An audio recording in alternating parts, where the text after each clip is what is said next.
mobilité, elle se fera naturellement et nécessairement grâce aux véhicules connectés et aux véhicules autonomes. Donc en matière de véhicules connectés, puis après on va commencer par les véhicules connectés puisqu'ils seront demain plus connectés, donc complètement autonomes. Vous en êtes où? Alors, On va le faire dans ce sens. c'est effectivement un sujet important et comme vous le disiez, les deux sont liés avec le futur véhicule autonome. Après, je crois que ce qui est important, c'est que le véhicule connecté ou le véhicule autonome en tant que tel ne sont pas forcément une finalité. En tout cas, nous, c'est la vision qu'on a au sein du groupe Toyota, notamment pour les véhicules autonomes. L'objectif ultime derrière, c'est permettre d'améliorer la sécurité de tous les déplacements et le zéro accident dans le cas des véhicules autonomes. Après, les véhicules connectés, on vient d'annoncer il y a quelques jours, par exemple aux États-Unis, qu'à partir de 2020, tous les véhicules de la gamme, enfin une partie en 2020 et puis tous les véhicules dans les années qui suivent, seront interconnectés pour toutes les gammes Toyota et Lexus dans un deuxième temps. Donc ça, ce sont les véhicules qui parlent aux autres sur la route. Là, on est sur la Et connexion aux véhicule to véhicule. Et l'autre point, qui est en test notamment au Japon depuis plusieurs années, et qui sera, et je rejoins votre point tout à l'heure sur le rôle derrière des villes et des collectivités, ce sera la connexion entre les véhicules et les infrastructures. Et là, je suis assez d'accord pour dire que côté constructeur, on ira sans doute plus vite que côté collectivité, alors qu'il va falloir développer ça en parallèle. Il y a deux choses. Une voiture autonome est connectée, par essence. Donc ce sont peut-être deux sujets.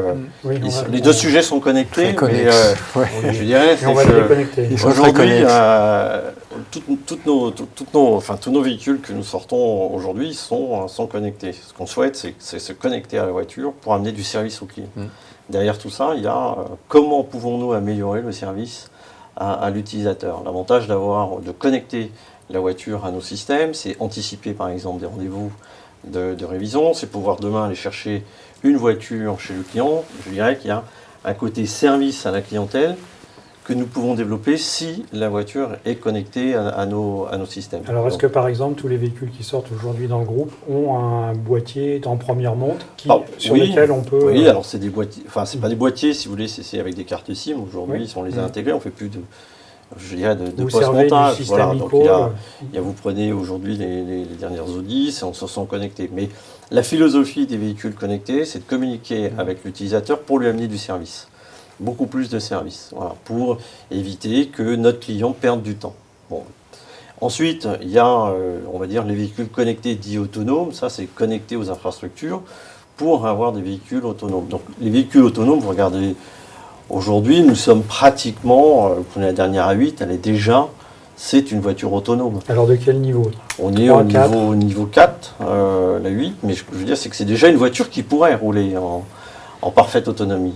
Ce qui nous empêche d'utiliser la voiture en parfaite autonomie, c'est tout simplement la réglementation. Donc dans certains pays, la voiture pourra rouler en parfaite autonomie. Et puis il y a des pays où aujourd'hui il y a encore des discussions sur qui est responsable en cas de problème. Parce qu'il y a une décision qui vient d'avoir lieu en France, qui vient d'être prise. Mais avant, je crois que chez Renault, qui est d'ailleurs en partenariat avec PSA, il y a un projet qui s'appelle Scoop. Absolument. Alors on pourra parler de Scoop où effectivement on est dans cette communication avec les véhicules qui sont devant et qui sont derrière via des infrastructures autoroutières installées.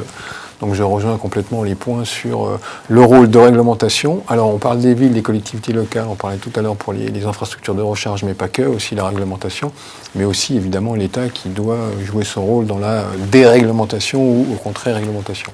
Bon, je vous remercie pour ce débat sur la mobilité et la place et le rôle du constructeur dans cet environnement. À très bientôt, merci, au revoir.